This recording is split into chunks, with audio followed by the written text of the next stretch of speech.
Selamat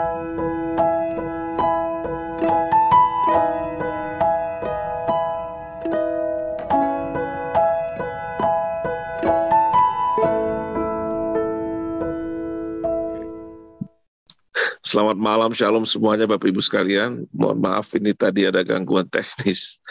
Jadi senang sekali malam hari ini kita bisa berkumpul bersama setelah ya kira-kira ada 2 tahun, 3 tahun ya setelah COVID ini. Semua kita tidak pernah ketemu lagi. Jadi ini malam ini satu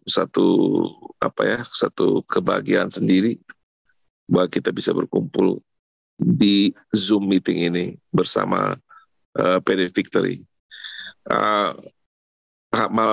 Malam ini saya akan membagikan soal bagaimana membangun rumah tangga yang baik, rumah tangga yang sehat, hubungan rumah tangga yang sehat.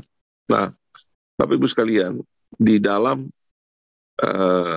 Alkitab kita tahu bagaimana Tuhan ciptakan manusia. Tuhan ciptakan manusia itu di Taman Eden. Ya, di taman. Tapi waktu manusia berdosa, dia diusir keluar dari Taman Eden. Dan Kain setelah membunuh Habel di Kejadian 4, dia akhirnya pergi ke sebelah timur Taman Eden dan dia tinggal di satu tempat yang namanya Tanah Nod. Tanah Nod itu adalah tanah yang dimana orang-orang itu gemetar. Tanah yang dimana orang-orang itu ketakutan. Dan disitulah Kain membangun sebuah kota yang dia namakan dengan nama anaknya yaitu Henokh. Jadi Tuhan membangun Taman Eden, tetapi manusia berdosa, manusia yang membunuh saudaranya, membangun sebuah kota. Jadi saudara bisa lihat, manusia itu ditempatkan di taman. Taman itu sesuatu yang yang natural, sesuatu yang perlu waktu untuk grow, tidak bisa instan, sesuatu yang butuh perawatan, butuh ketekunan, ya. Jadi kita harus tunggu dia 1 tahun, 2 tahun, 3 tahun sampai dia tumbuh menjadi tunas, menjadi batang, akhirnya menjadi pohon dan menghasilkan buah. Rumah tangga juga begitu. Beda dengan kota. Kalau kota, kita kalau bisa perlu secepatnya. Kita bangun kota itu dalam 1 hari. Kita bangun rumah kalau bisa secepatnya. Bangun gedung secepatnya. Kita atur logistiknya, kita atur semua. Dia punya arsiteknya, bagaimana dia punya perencanaan dan kita bangun. Taman tidak seperti itu, Bapak Ibu sekalian. It takes years. Kalau kita potong hutan, kita tebang itu hutan, itu pohon-pohon itu umurnya 100 tahun, 200 tahun, 300 tahun. So kalau kita tebang, kita mau bangun kembali itu, it takes years untuk dia bisa kembali kepada keadaan yang semula. Jadi begitu juga kita kalau membangun keluarga, tidak bisa kayak bangun kota. Bangun keluarga itu kayak membangun taman. Kita harus ada ketekunan, ketelitian, ada step by step, dan takes time. Tidak bisa shortcut, tidak bisa potong jalan. Kita harus mengerti, sekali itu rusak, ya kan nggak bisa kita bangun kembali. Sometimes we have no chance, tidak punya kesempatan untuk bisa perbaiki itu.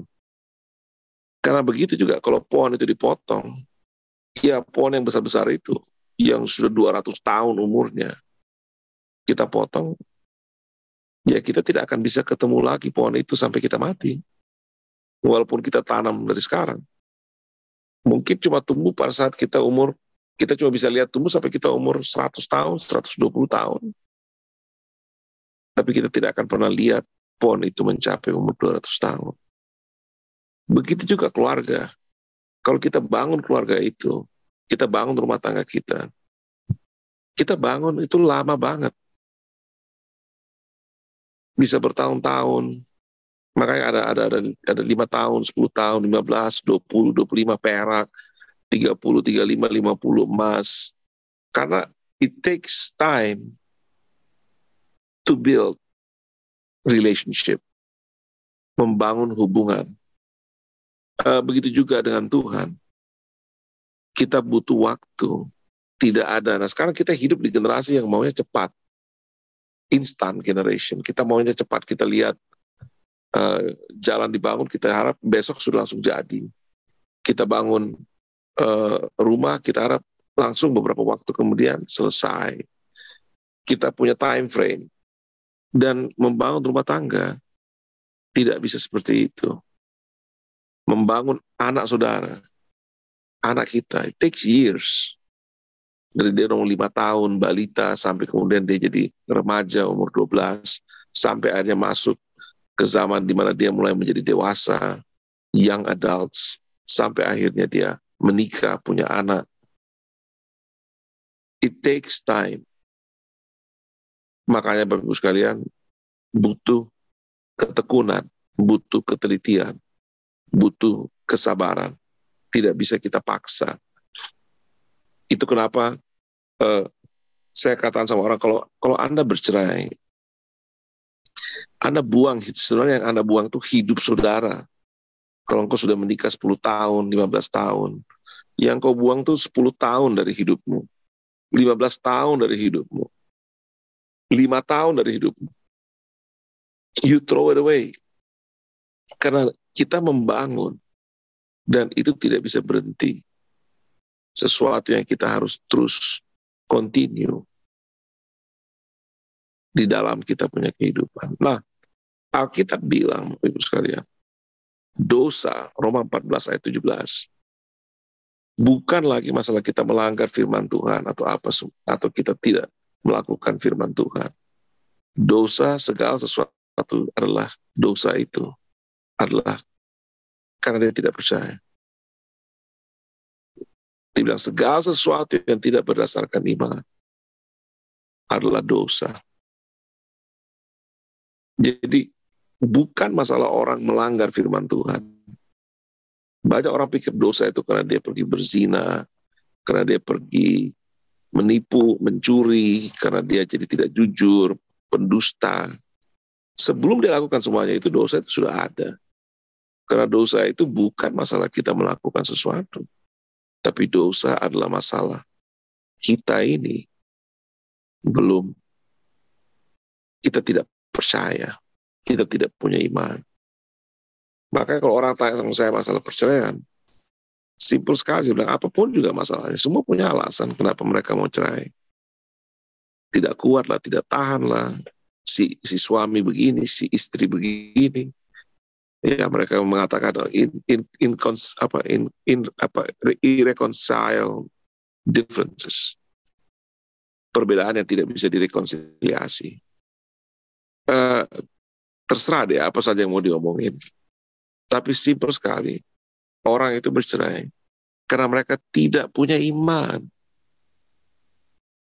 Mereka gagal percaya bahwa apa yang disatukan Tuhan tidak bisa dipisahkan oleh manusia. Mereka gagal percaya bahwa dua itu menjadi satu. Mereka gagal percaya, Bapak Ibu sekalian. Jadi, bukan masalah kita melanggar firman Tuhan. Masalah kita tidak bisa percaya. Nah, inilah membangun rumah tangga yang sehat. Menuntut perubahan pikiran kita.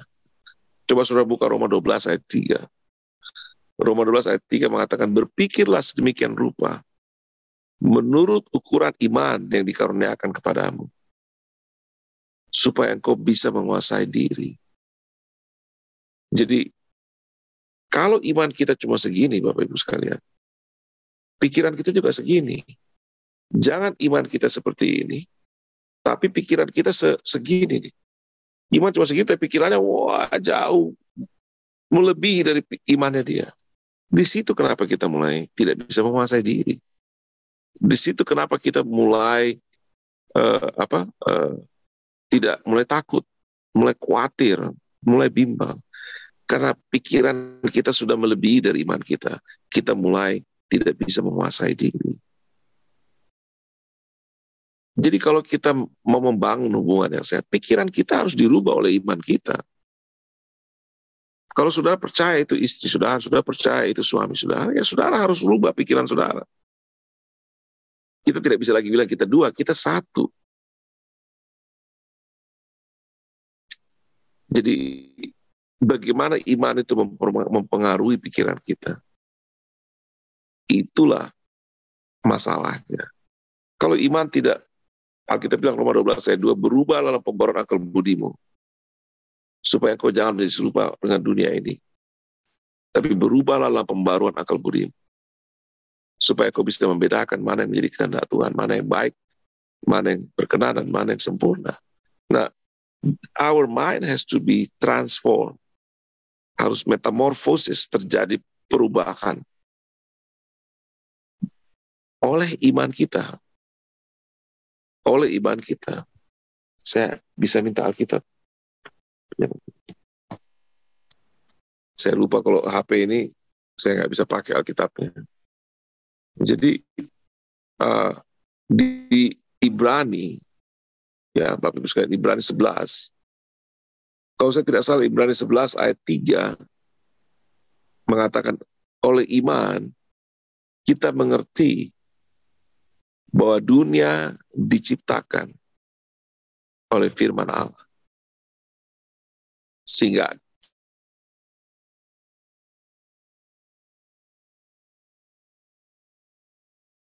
oleh iman kita mengerti.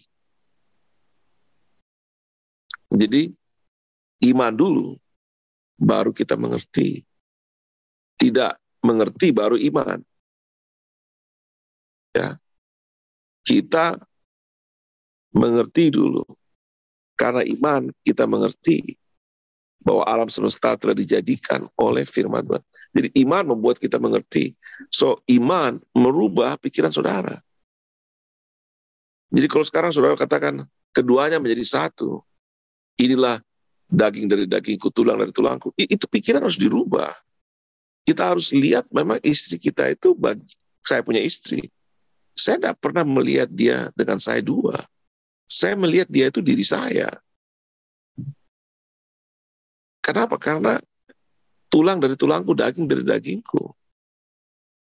Jadi kita harus change our mind, the way we think, the paradigm of our mind. Sudah bukan lagi kita sendiri, kita satu. Dibilang tidak ada suami yang tidak ada suami yang membenci tubuhnya. Kenapa? Karena tubuh kita itu, istri kita itu adalah tubuh kita. Suami tidak berkuasa atas tubuhnya, tapi istrinya. Istri tidak berkuasa atas tubuhnya, tetapi suaminya. Jadi saya nggak pernah melihat saya ini dengan istri saya berbeda. Itu saya punya tubuh. So wanita lain yang saya lihat, Bapak Ibu sekalian, saya rasa orang asing. Mau secantik apapun dia, mau seperti apapun dia hebatnya, dia bukan saya, dia bukan bagiannya saya, dia bukan bagian dari diri saya, bukan dia. Karena pikiran saya sudah berubah, karena iman saya percaya bahwa apa yang disatukan Tuhan tidak boleh dipisahkan manusia. Saya percaya bahwa keduanya menjadi satu. Jadi saya nggak pernah lagi lihat diri saya itu berbeda dari istri saya. Saya nggak pernah lihat lagi bahwa saya dengan istri saya itu dua pribadi. Enggak. Tapi kita satu. Nah, iman itu merubah cara berpikir saya. Itulah yang menjadi masalah orang di dalam rumah tangga. Karena mereka masih melihat pikiran mereka belum diperbarui oleh iman mereka. Itu kenapa iman itu membaca Alkitab tidak pernah berhenti. Nah, Alkitab bilang, Bapak Ibu sekalian, kalau buka di Ibrani 2 ayat 1. Ibrani 2 ayat 1. mengatakan, oleh karena itu, kamu harus memperhatikan lebih teliti lagi bagaimana kamu mendengar. Saudara lihat, membaca firman Tuhan itu bukan baca cepat, bukan dengar firman Tuhan terus, oh ya, kita bacanya teliti. Harus lebih teliti kita memperhatikan firman Tuhan. Teliti. Jadi kalau baca Alkitab itu kita harus ulang-ulang teliti. Di Alkitab bilang seperti langit-langit mencerna, mengecap makanan, demikian telinga kita menguji kata-kata. Jadi kalau kita makan, kita juga nggak langsung telan, langsung kita kunyah, kita rasa, kita we feel the goodness. Maka kita bilang, kecaplah dan lihatlah betapa baiknya Tuhan. Sesuatu yang kita harus kecap, sesuatu yang kita harus rasakan, kita pakai mulut kita akan itu. Telinga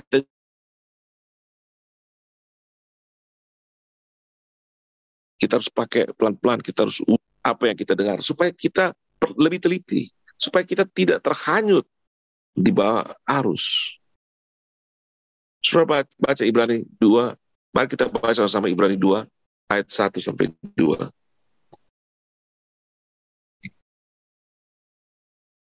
Bisa ditampilkan di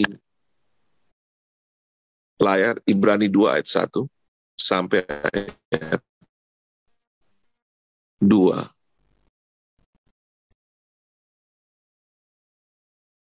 Sebab kalau firman yang dikatakan dengan perantaran malaikat-malaikat tetap berlaku, cepat banget keluar habisnya ya. Saya buka dulu HP-nya. Ibrani 12 ayat 1. Ya. Karena itu harus lebih teliti kita memperhatikan apa yang telah kita dengar. Supaya apa? Kita jangan hanyut di bawah arus. Lihat. Di dunia ini penuh dengan arus, penuh dengan surat. Sekarang orang hidup dengan informasi arus, informasi yang begitu kuat, begitu besar. Nah, kalau saudara nggak hati-hati dengan apa yang saudara dengarkan, saudara akan terbawa hanyut di bawah arus. Ya, coba saudara buka Wahyu. Saudara buka Wahyu 13, Wahyu 12. Nah, Wahyu 12, Bapak Ibu sekalian, berbicara tentang peperangan yang kekal. Yohanes melihat satu tanda di langit, dan dia melihat perempuan berselubungkan matahari, dan dia melihat juga naga, satu tanda yang lain, dan lihatlah seekor naga merah padam, ayat yang ketiga, berkepala 7, bertanduk 10. Jadi kita lihat ada wanita, ada perempuan, dan ada seekor naga. Naga itu setan, iblis. Perempuan itu adalah orang-orang kudus, mempelai Kristus, jemaat Allah. Ini peperangan yang tidak pernah, yang kekal. Tuhan bilang, aku akan mengadakan permusuhan antara engkau dengan keturunan daripada perempuan ini. Engkau akan menggigit tubitnya, tapi keturunannya akan menginjak kepalamu. So, perseteruan yang kekal, permusuhan yang peperangan kekal antara iblis dengan orang kudusnya. Nah, itu naga akhirnya dibuang. Iblis itu menyeret sepertiga malaikat dan dibuang ke bumi. Dan lihat apa yang terjadi. Kita baca ayat ke-14.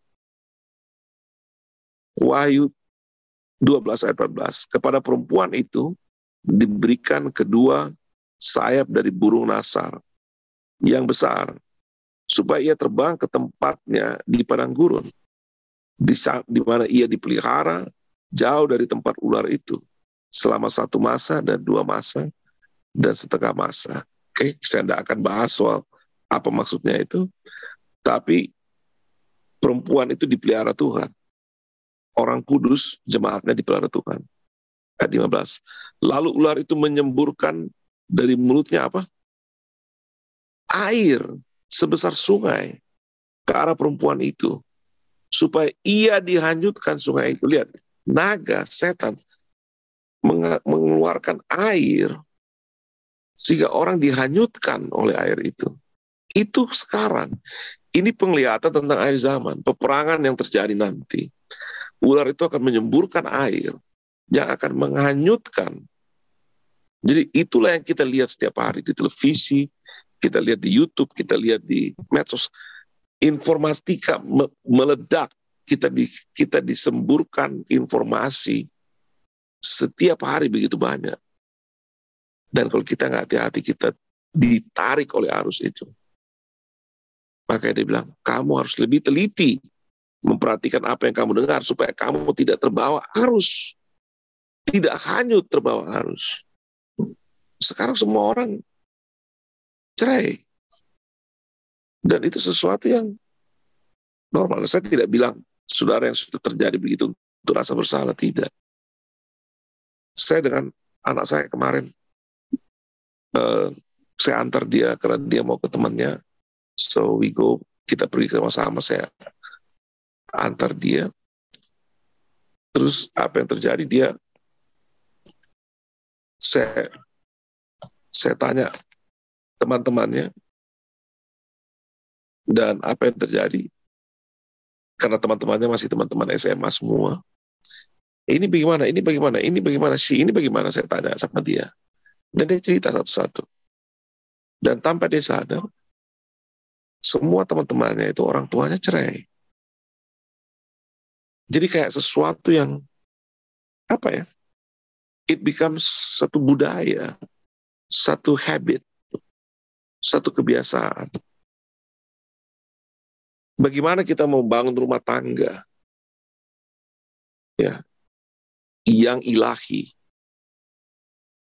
sedangkan kita ini diam di dunia, di tempatnya setan.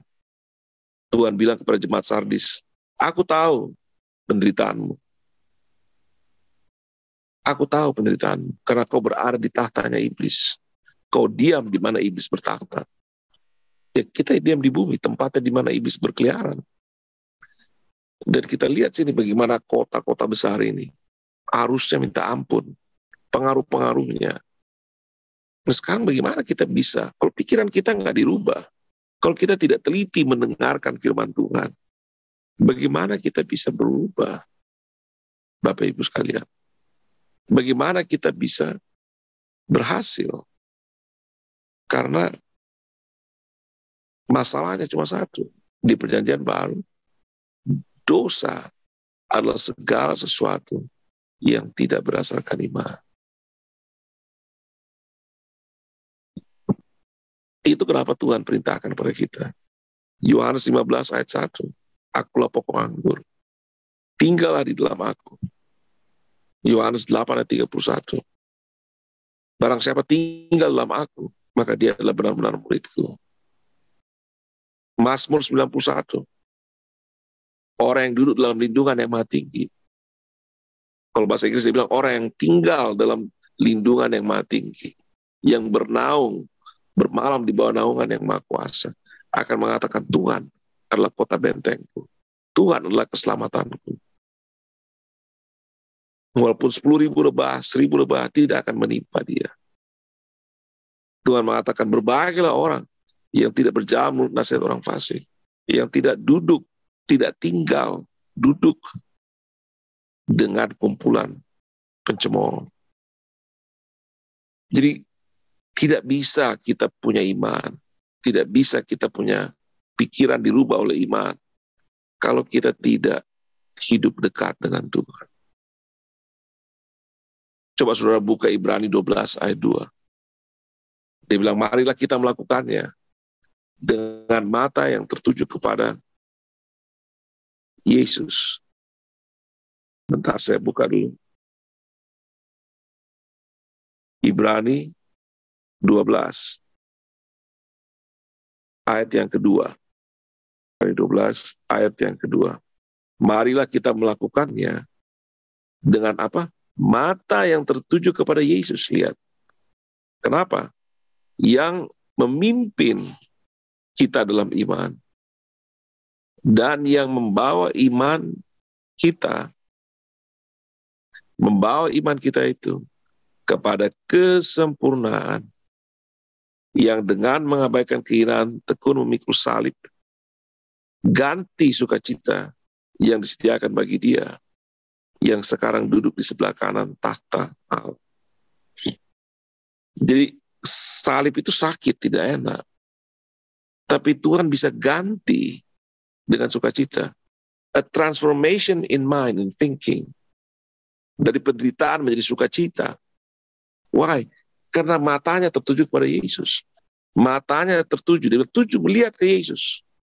Yang memulai iman. Siapa? Yang memimpin iman. Dalam terjemahan bahasa Inggrisnya, yang memulai imanmu. So itu kenapa kita harus tinggal dekat dengan Tuhan. Supaya iman kita terus bertumbuh. Supaya kita tidak lagi tertipu oleh dunia ini. Jadi, saya bisa katakan seperti itu, Bapak sekalian, karena saya melewati satu yang berat dalam hidup saya. Saya melewati satu hidup yang berat, dan saya bulan Desember habis selesai khotbah, kira-kira 2 minggu sebelum Natal, selesai khotbah, tiba-tiba saya kayak dada saya sakit sekali sebelah kiri ini, kayak ditusuk.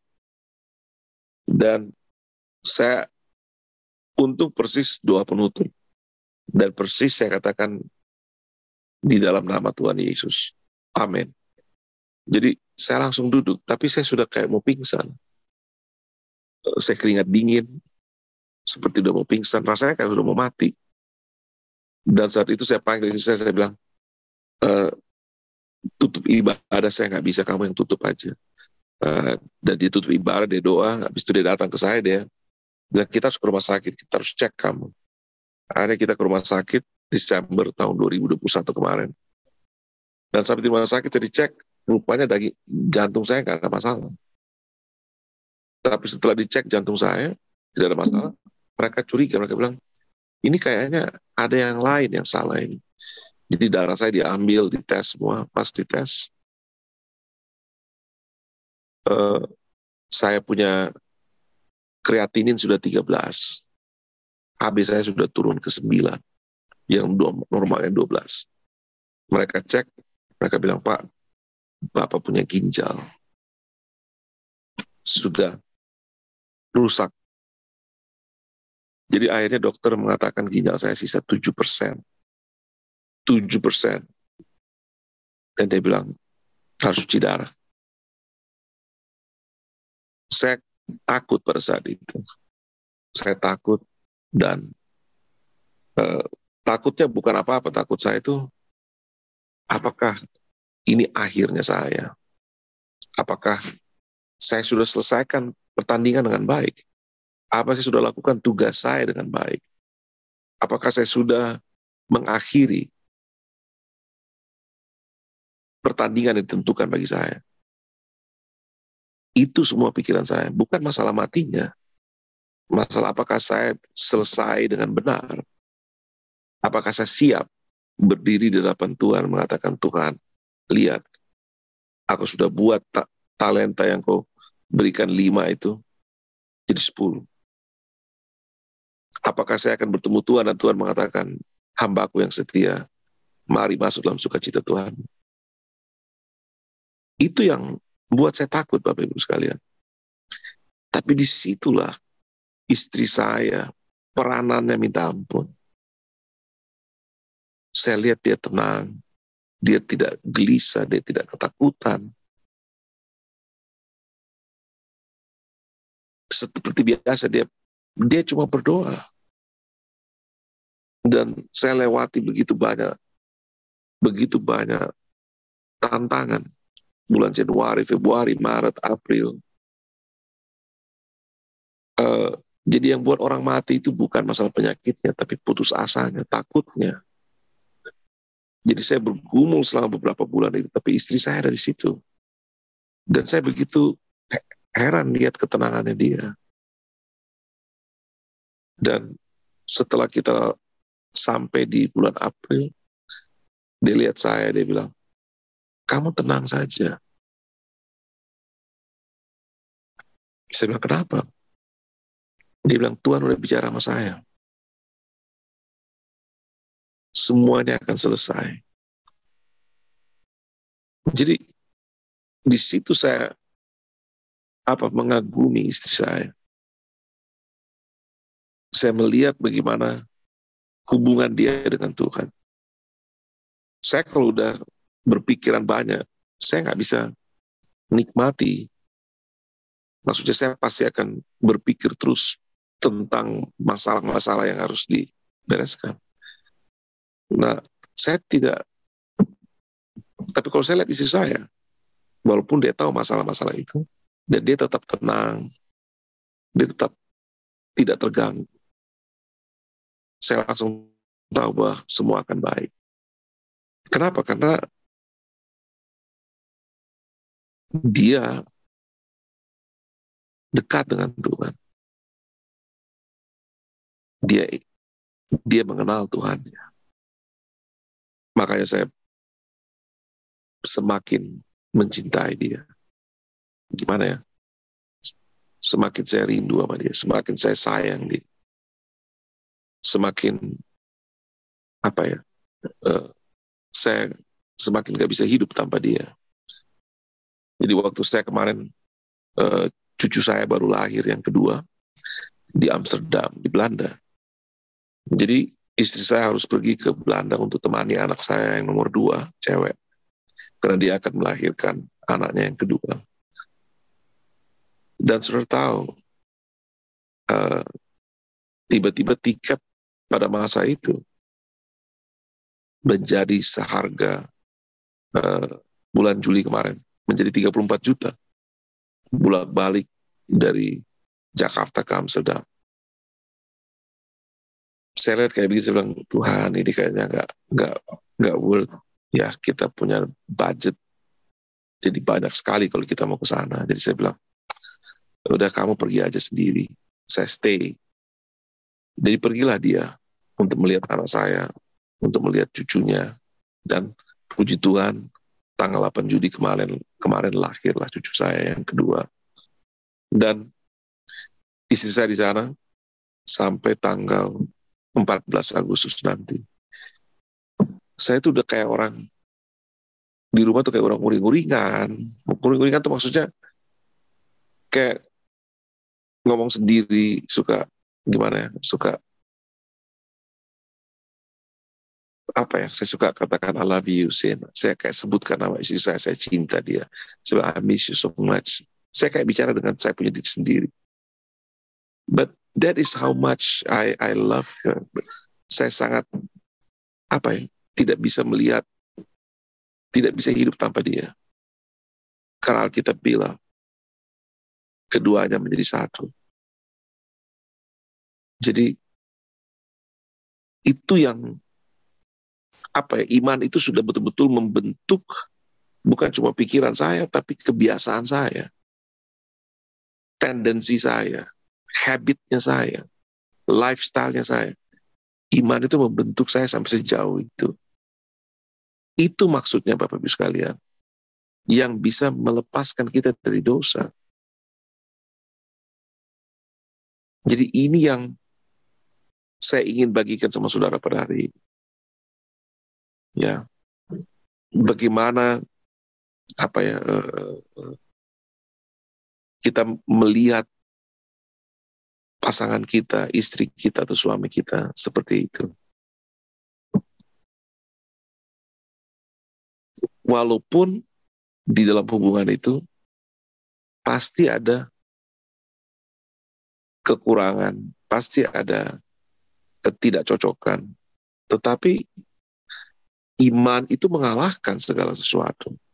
Alkitab bilang segala sesuatu yang lain dari Allah mengalahkan dunia.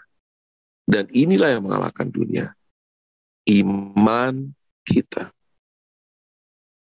Jadi kalau saudara mau kalahkan semua masalah di dunia ini dalam rumah tangga saudara, masalah ekonomi, masalah hubungan, masalah ketidakcocokan, masalah emosional, masalah masa lalu past yang tidak baik, cuma satu, iman.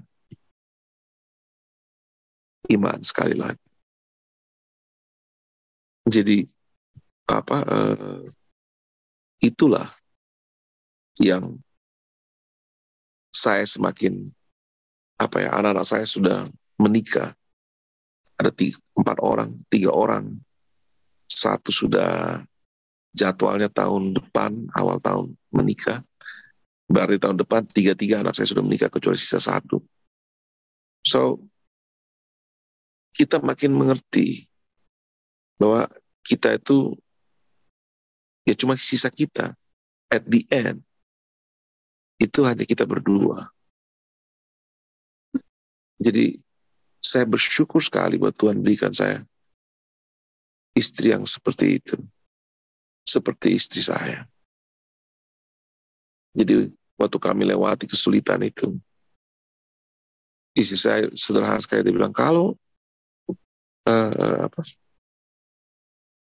jelek-jeleknya, kamu harus transplantasi ginjal. Dia bilang, ginjalku aku kasih ke kamu. Dia bilang, kita kan sehidup semati. Jadi, saya semakin merasa bahwa tubuhnya dia adalah tubuh saya. Bahwa dia bagian dari saya. Keduanya sudah menjadi satu. Makanya di luar itu, hanyalah orang asing. Orang yang saya tidak kenal. Orang yang saya tidak tahu. Orang yang tidak punya hubungan dengan saya. Itulah iman. Efek iman membentuk pikiran saudara, membentuk lifestyle saudara, membentuk kebiasaan saudara. Saya suka bilang begini sama orang, kamu mengasihi Tuhan, Bapak Ibu sekalian, puji Tuhan. Saya mengasihi Tuhan, dan sebagai hamba Tuhan, saya dituntut untuk mengasihi orang. Jadi, siapapun yang telepon saya, minta didoakan, saya pasti datang. Mau di ujung dunia mana rumahnya, saya akan datang. Because Alkitab bilang, kau diberi cuma-cuma, berikan juga cuma-cuma. So, hidup ini adalah pengabdian. Pelayanan itu pengabdian. So, saya mengabdi untuk pekerjaan Tuhan, untuk kebaikan orang. Nah, jadi orang seperti apapun, kita kasih. Kita pergi sekalipun orang-orang itu adalah orang-orang yang menjengkelkan, mengesalkan. Tapi kita harus kasih, karena itu perintah Tuhan, harus mengasihi. Jadi walaupun saya mengasihi semua orang itu, belum tentu saya suka mereka.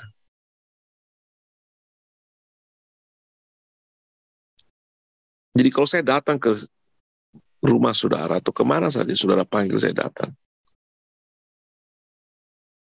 itu bisa jadi karena saya mengasihi saudara, tapi belum tentu saya suka. Kalau suka, tidak perlu dipanggil pun saya akan datang ke rumah itu. Berarti saya suka dengan orang itu. Jadi saya ingin tanya Bapak Ibu sekalian, Tuhan mengasihi engkau, tapi apakah dia suka dengan kamu? Kalau Tuhan suka, dia akan kunjungi engkau. Dia akan datangi engkau pagi-pagi. Dia akan bangunkan engkau. Dia akan mengatakan, aku rindu bersama kau. Dia akan sampaikan isi hatinya. Kau akan mudah sekali merasakan hadiratnya. Itulah namanya kita tinggal dekat di dalam dia. Disitulah iman kita dimulai, dibentuk dan disempurnakan karena kita dekat dengan Dia. Satu waktu saya lagi baru beberapa hari, baru 2 hari lalu, pagi-pagi saya bangun pagi dan saya ambil perjamuan kudus. Dan seperti biasa saya rindu banget sama Yesus. Saya pikir rindu sekali sama Tuhan. Saya rindu sekali. Saya mau sama Kau hari ini. Saat ini saya mau. Saudara kalau mau ketemu Tuhan, you have to give the best. Saudara nggak bisa ketemu Tuhan, ya sisa-sisa waktu saudara. Berikan yang terbaik. Matikan HP, 2 jam, tutup. Ada yang telepon, maaf saya ada rapat, saya ada ketemu orang. Orang terpenting dalam hidup saya, yaitu Yesus. Jangan diganggu dengan apapun juga. Tunggu Dia akan datang, Dia akan muncul. Nah itulah yang terjadi dengan saya. Pagi-pagi saya ingin sekali. Saya cuma punya hati yang ingin sekali bersama dengan Dia. Tiba-tiba Tuhan datang dan Tuhan bicara sama saya. Dia bilang, kalau kau seandainya punya uang saat ini, berlimpah dengan keuangan, kau akan pergi ke Belanda nyusul istrimu. Ya, karena memang saya rindu sekali sama istri saya. Terus Tuhan bilang, tetapi kamu ingat tak firman yang saya katakan, ke tempat di mana aku pergi, kamu tidak bisa pergi. Tuhan bilang, sekarang bagaimana?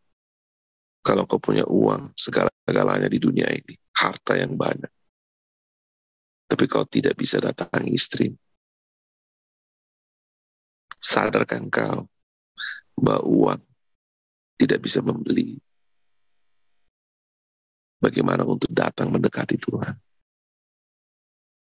Gak ada. Kekayaan dunia ini, kemuliaan dunia ini tidak ada gunanya. Because tidak bisa membawa engkau dekat ke Tuhan. Because untuk ke Tuhan, harus Tuhan yang ke kita. Bukan saya yang datang ke Dia, Dia yang datang ke saya. Dengan demikian, uang sebanyak apapun tidak bisa membeli apa-apa untuk mendekati Tuhan. Betul, saya dengar begitu, saya menangis. Saya hancur di hadapan Tuhan. Because Lord, saya tahu hadirat-Mu yang ada saat ini begitu berharga. Itulah Bapak Ibu sekalian. Membangun rumah tangga, hubungan yang membina hubungan rumah tangga yang baik, yang sehat, yang ilahi, tidak bisa kalau tidak terjadi perubahan di dalam pikiran, mental, sikap, attitude, habit, lifestyle saudara oleh iman. Demikian firman Tuhan pada malam hari ini. Tuhan berkati Bapak Ibu sekalian. Mari kita berdoa.